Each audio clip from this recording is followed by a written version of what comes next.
Donc voilà la correction de ce premier DM de l'année.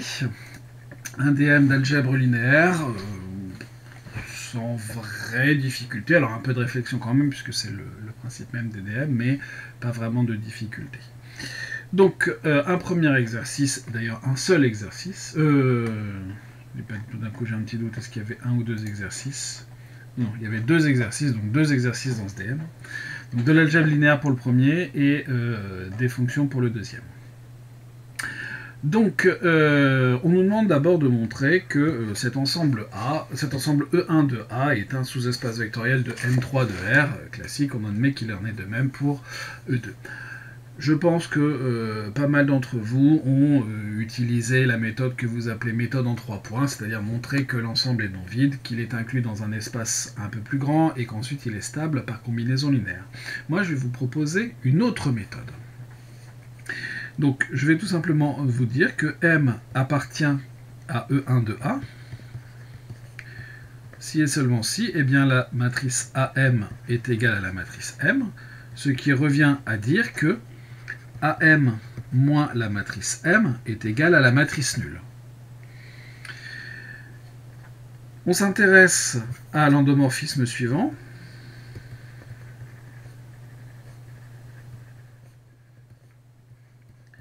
L'endomorphisme phi, qui va donc de M3 de R dans M3 de R, et qui a une matrice N, par exemple, lui associe la matrice AN moins N, ou si vous préférez, A moins l'identité, multiplié par N. Alors, comme on est dans des matrices, l'identité, ici, on va la noter, I3. Cette application est linéaire. Pourquoi ?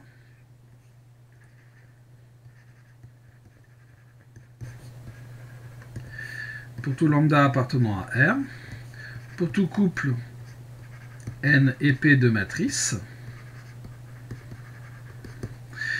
eh bien vous avez phi de lambda N plus P qui est égal à A moins I3 multiplié par lambda N plus P, c'est-à-dire en développant lambda A moins I3 N plus lambda, il n'y a plus de lambda, plus A moins I3 multiplié par P, c'est-à-dire lambda phi de N plus phi de P.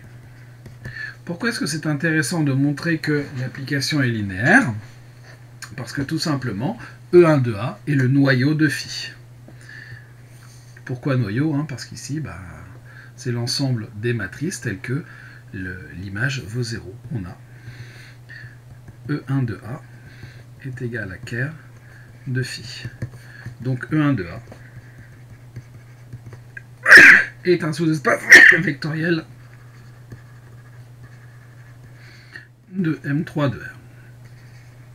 Encore une fois, la méthode que vous appelez méthode des 3 points, elle fonctionne très très bien, mais simplement, j'en profite pour vous montrer une autre méthode qui fonctionne également.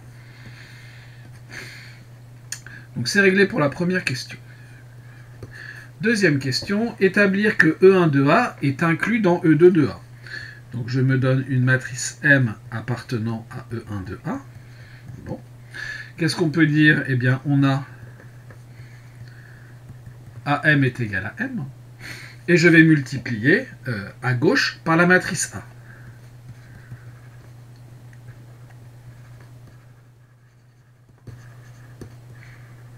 En multipliant à gauche par A, on a A carré M égale à M. Ce qui est la caractérisation d'être dans E2 de A. Donc M appartient à E2 de A. Conclusion, E1 de A est inclus dans E2 de A. Deuxième question réglée, pas de difficulté. Troisième question. Montrer que si A est inversible, alors E1 de A est égal à E2 de A. On a déjà la première inclusion. On a déjà E1 de A inclus dans E2 de A. On suppose A inversible.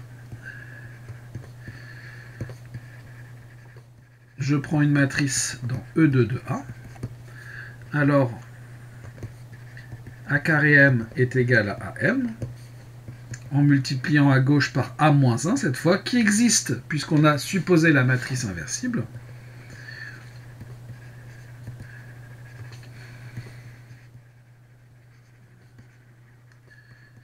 Par A-1, on a AM est égal à M. D'où M appartient à E1 de A. On a donc, dans ce cas, E2 de A qui est inclus dans E1 de A. Conclusion, si A inversible, E1 de A est égal à E2 de A.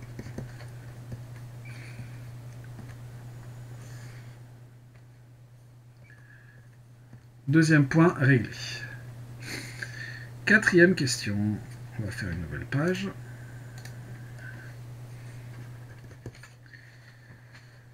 Montrer que si A-I est inversible, alors E1 de A est réduite à la matrice nulle. Bon. Supposons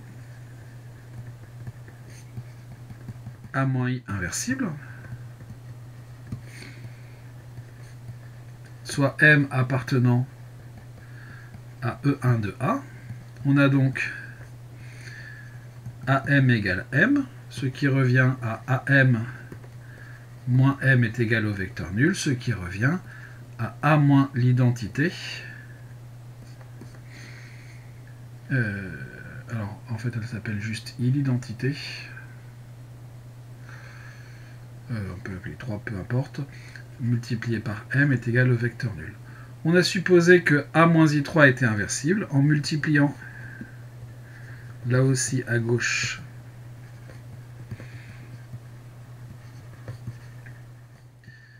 par l'inverse de A moins I3, on obtient M est égal à la matrice nulle, d'où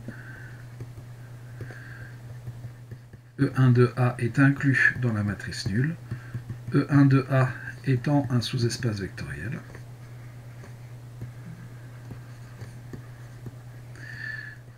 J'essaie de faire mieux les M. Et bien vous avez la matrice nulle qui est incluse dans E1 de A. Conclusion de cette question. Si A-I est inversible, eh bien E1 de A est réduit à la matrice nulle.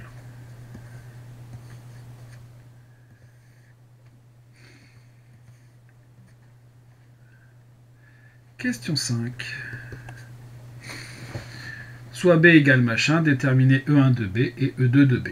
Pas de problème. Déjà, on peut remarquer que la matrice B est inversible. Pourquoi est-ce qu'elle est inversible? Parce qu'elle est triangulaire, sans coefficient nul sur la diagonale.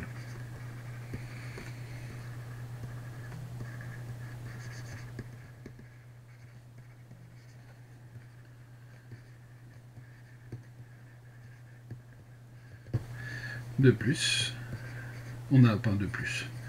On peut faire un de plus, mais on va donc dire donc E1 de B est égal à E2 de B, d'après la question 3. Ensuite, B moins identité, on va avoir ici moins 2, 1, 0, 0, moins 2, 1, 0, 0, 1, est également inversible, pour la même raison.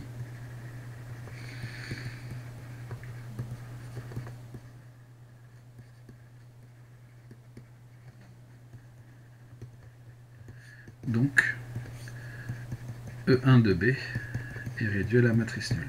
Conclusion, j'aurais pu mettre ça avant. E1 de B, c'est la même chose que E2 de B. C'est réduit à la matrice nulle. Je n'ai fait quasiment aucun calcul pour ça, aucun calcul matriciel.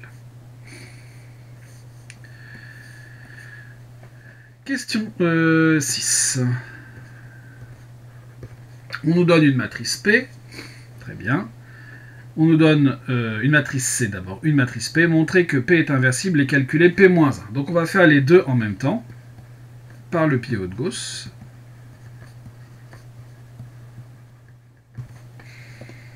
Donc on a 1, 1, 1, 1, 1, 0, 1, 0, 1. Je pars donc ici de l'identité.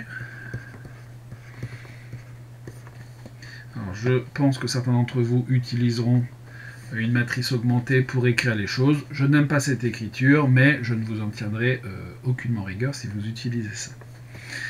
Donc ici, ma première ligne, pour l'instant je ne vais rien en faire. Je vais en faire... si on peut en faire quelque chose. Donc je vais avoir 1, 1, on va faire L1 reçoit L1 moins L3. Donc de cette façon, est-ce que c'est bien judicieux de faire ça? Oui. Je vais avoir 0, 1, 0. Donc L1 moins L3, j'ai 1, 0, moins 1. Ma ligne 2, dans un premier temps, je ne vais rien en faire. Et ma ligne 3, est-ce que je peux en faire quelque chose d'intéressant? Dans un premier temps, je ne vais rien en faire non plus.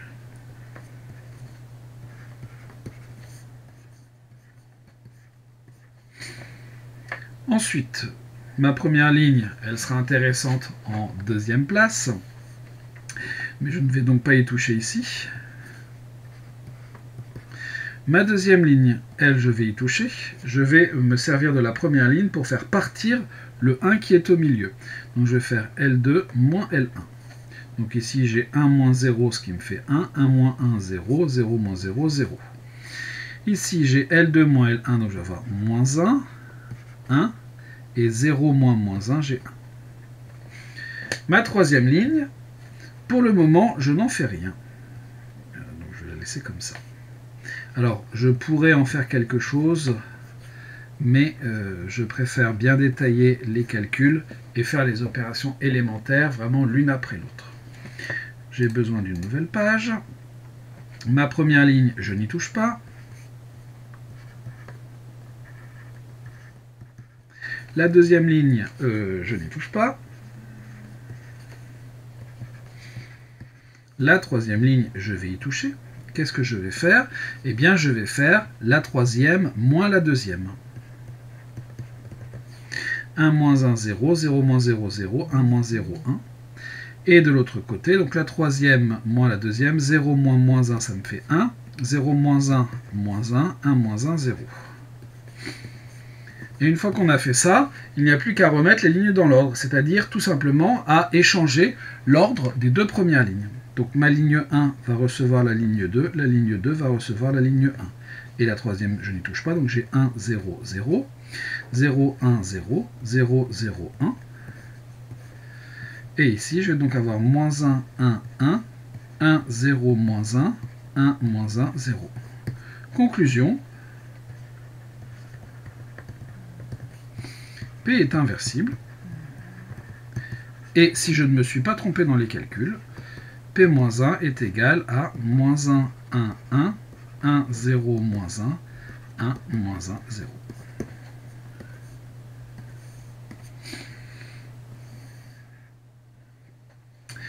Voilà pour cette question. Zéro difficulté, un petit peu de calcul, hein, mais rien de sorcier. Montrer que D égale P-1 CP est diagonale. Bon, je vais calculer P-1 CP, c'est-à-dire moins 1, 1, 1, 1, 0, moins 1, 1, moins 1, 0. La matrice C, 3, moins 2, moins 1, 1, 0, moins 1, 2, moins 2, 0. Et je multiplie ça par la matrice P. Donc la matrice P, elle est ici, donc 1, 1, 1, 1, 1, 0, 1, 0, 1.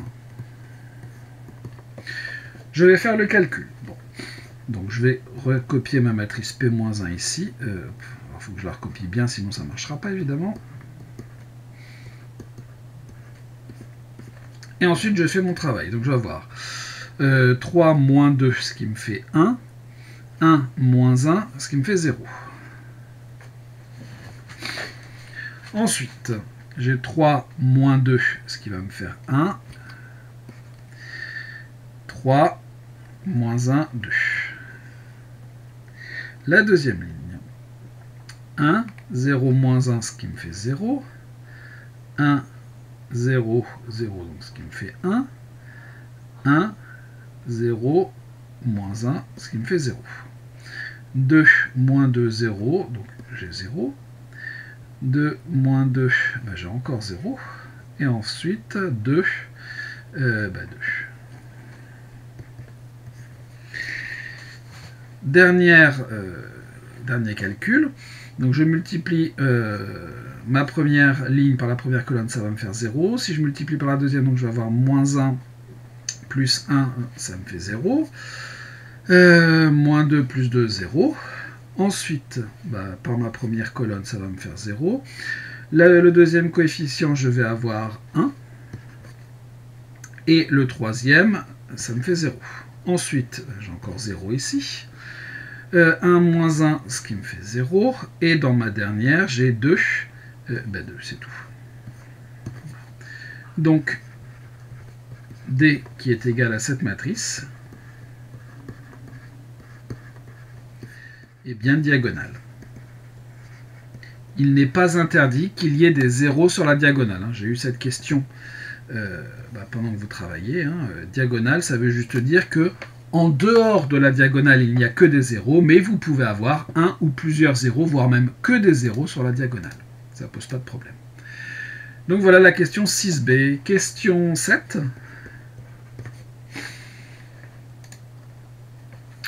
On note n égale p moins 1m. En fait, c'est une matrice ici. On va changer de base sans vous le dire. Vous n'aviez pas besoin de cette information-là au moment où vous avez fait le travail, mais c'est du changement de base. Donc on note n égale p moins 1m. Montrer que m appartient à E1 de C si et seulement si n appartient à E1 de D. Ok. Donc je me donne m appartenant à E1 de C. Bon. J'ai donc forcément, ça équivaut à AM est égal à M. Bien. Qu'est-ce que j'ai comme info? C'est E1 de C, donc ici c'est C. J'ai donc CM égale M. Il va falloir faire intervenir la matrice D dans l'histoire. Pour faire intervenir la matrice D, il faut que je transforme C. On a D égale P-1 CP, ce qui revient à dire que C est égal à P, D, P-1. Donc si j'ai CM égale M, ça revient au même que de dire P, D, P-1 M égale M.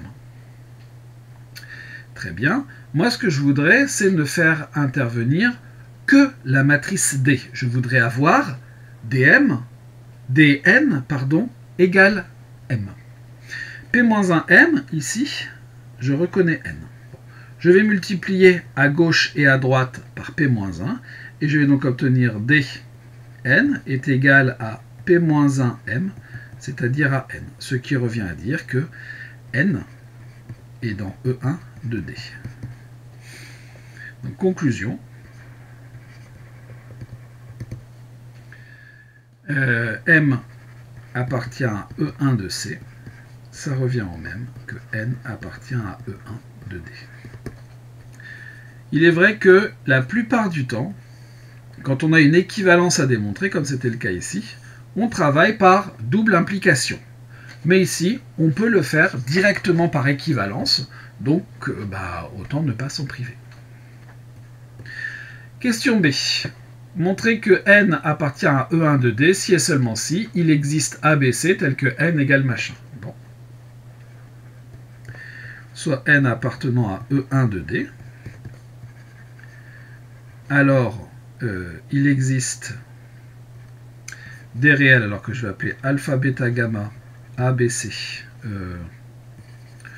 va pas s'enquiquiner à écrire ça comme ça. Alors, n égale A, B, C, alpha, bêta, gamma, A, B, C, E, D, D, E, F, et forcément dn est égal à n.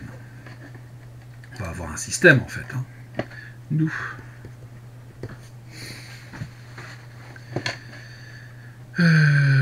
Alors, c'est même mieux qu'un alors. Hein. Alors, ça signifierait une implication. Ça, n appartient à D, équivaut à ça. Ça équivaut à quoi? Ça équivaut à dn égale n, sachant que la matrice D, c'est celle-là.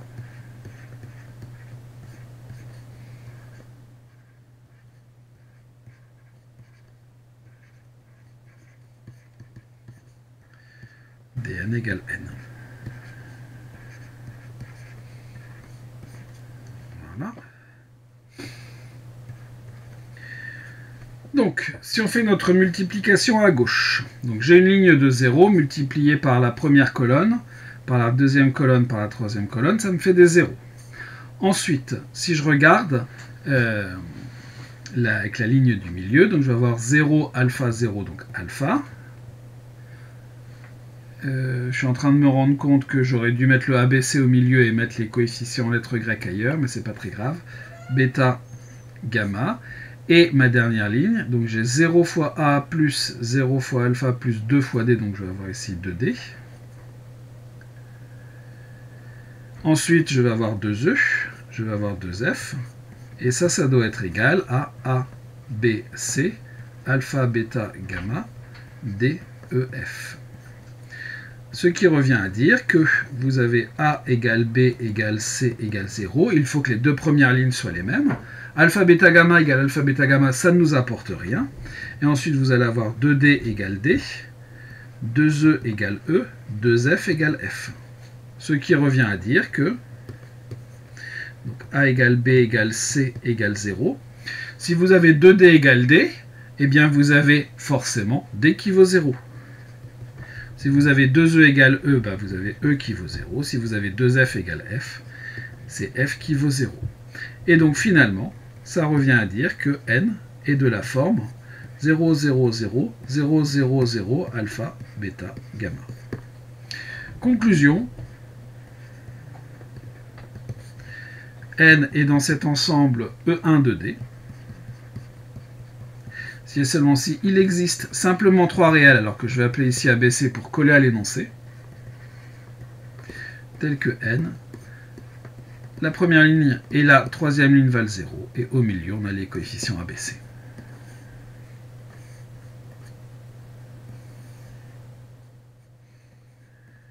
Et on a terminé la question 7b.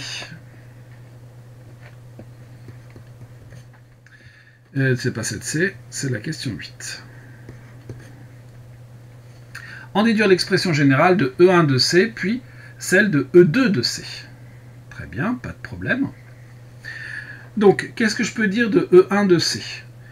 N appartient à E1 de D, si et seulement si M appartient à E1 de C. C'est ça qu'on a vu dans la question 7a, avec, eh bien, N est égal à P-1M. Je sais à quoi ressemble la matrice N. Hein. Or, N appartient à E1 de D, si et seulement si il existe un triplet ABC de réel, tel que N est égal à cette matrice. Donc, la matrice M appartient à E1 de C, si et seulement si, deux choses, il existe 3 réels tels que M est égal à P multiplié par 0, 0, 0, A, B, C, 0, 0, 0. Il n'y a plus qu'à faire le calcul. La matrice P, c'est celle-là.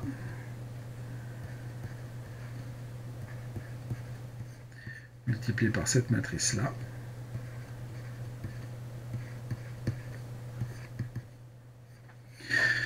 Donc une fois 0, ici je vais avoir A, ici je vais avoir B, ici je vais avoir C. Ensuite, ici j'ai juste A, ici j'ai B, ici j'ai C. Et ensuite j'ai 0, 0, 0. Donc la forme générale, M appartient à E1 de C. Si et seulement si, eh bien, il existe 3 réels ABC tels que M est égal à ABC, ABC, 0, 0, 0.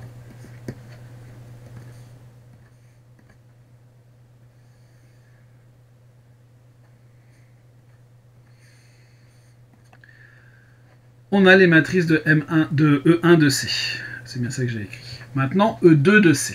Si je remonte un petit peu plus haut, on a vu que E1 de A était inclus dans E2 de A, donc E1 de C va être inclus dans E2 de C. Le problème, c'est que tout va dépendre du fait que C soit ou ne soit pas inversible. Si C est inversible, c'est facile, E2 de C, c'est la même chose que E1 de C, on a terminé le travail. Si jamais C n'est pas inversible, ben ça ne marche pas. Est-ce que C est inversible? Si je regarde ce qui se passe,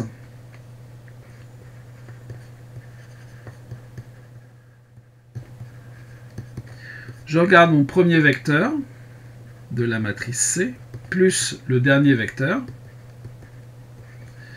j'obtiens quoi? J'obtiens 2, 0, 2, c'est-à-dire moins 2, 0, moins 2. Donc, les vecteurs colonnes de la matrice C sont liés. C n'est pas inversible, malheureusement. Donc il va falloir qu'on trouve un moyen de s'en sortir quand même. Évidemment, ça va être un petit peu plus compliqué que d'utiliser simplement une propriété précédente. Cela étant, comme on l'a déjà fait plusieurs fois, même si on ne peut pas utiliser de propriété pour conclure, on nous a suggéré une méthode pour trouver E1 de C. Avec un petit peu de chance, on peut l'utiliser pour calculer E2 de C. Bon. Je prends M dans E1 de C. Bon. Qu'est-ce que je peux en dire? Pardon, ici il faudrait plutôt être dans E2 de C, c'est ça qui m'intéresse. Il faudrait que je puisse me ramener à E2 de D et pouvoir peut-être travailler plus facilement avec la matrice diagonale. Donc qu'est-ce que je peux dire? Eh bien ici je sais que CM, c'est C carré M, est égal à CM. Je vérifie, c'est bien ça. Bon. Toujours pareil, hein, je sais que la matrice C, ça remonte un petit peu, je sais que C c'est PDP-1.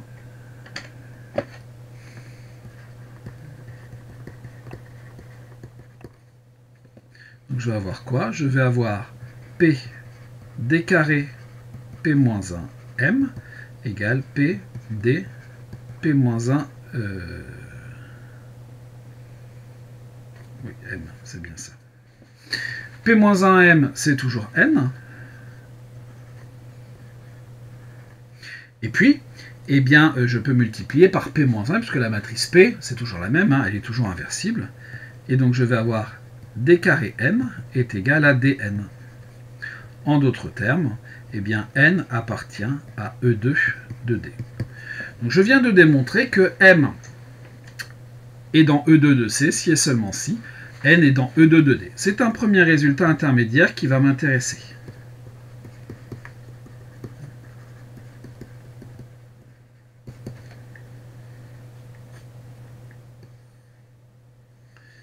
Ce n'est pas le résultat final, mais on va en avoir besoin.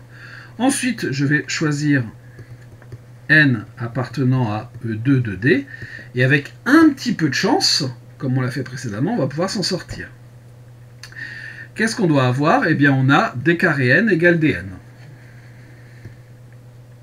Donc il existe des coefficients, hein. Je vais refaire la même chose, A, B, C. Alors ici j'ai moins d'informations, A, B, C, D, E, F, G, H, I. Et donc je vais calculer D carré N et dire que c'est égal à Dn, c'est-à-dire, et là on a de la chance parce que la matrice D, elle est assez facile à calculer puisqu'elle est diagonale, enfin son carré.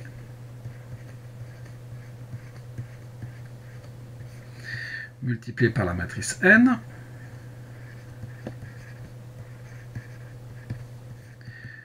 Je vais avoir quoi? Donc la première ligne multipliée par la première colonne, je vais avoir 0, 0, 0, ça ne change pas. Ensuite, la deuxième ligne, je vais avoir D, E, F. Et ma troisième ligne, j'ai 4G, 4H et 4I. Et ça doit être égal à Dn.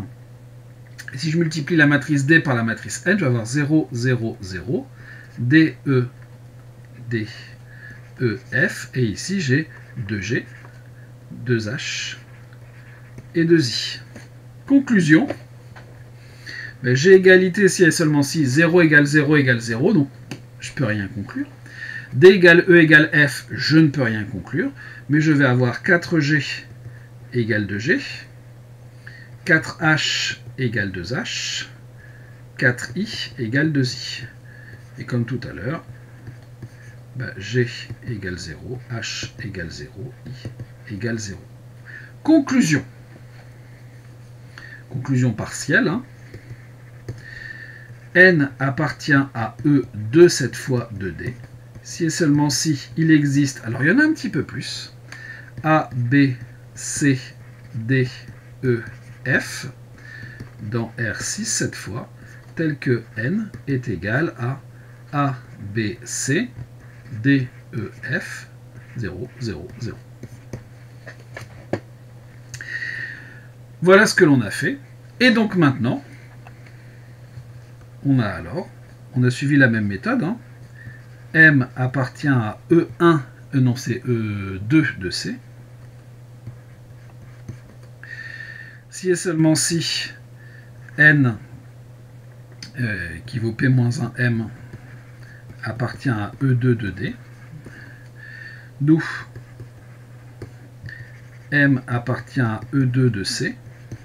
Si et seulement si il existe, c'est si réel. A, B, j'en oublie un, C, D, E, F appartenant à R6, tel que M est égal à Pn, c'est-à-dire P 1, 1, 1, 1, 1, 0, 1, 0, 1, A, B, C, D, E, F, 0, 0, 0, c'est-à-dire 1, 1, 1, ici on va avoir A plus D, ici on va avoir B plus E, ici on va avoir C plus F, ma deuxième ligne, eh bien j'ai aussi A plus D, j'ai aussi B plus E, j'ai aussi C plus F, et ma dernière ligne, alors cette fois il y en a un petit peu, je vais avoir A, je vais avoir B, je vais avoir C. Donc M appartient à E2 de C, si et seulement si M est de la forme A plus D, A plus D, A, B plus E, B plus E, B, C plus F, C plus F, C.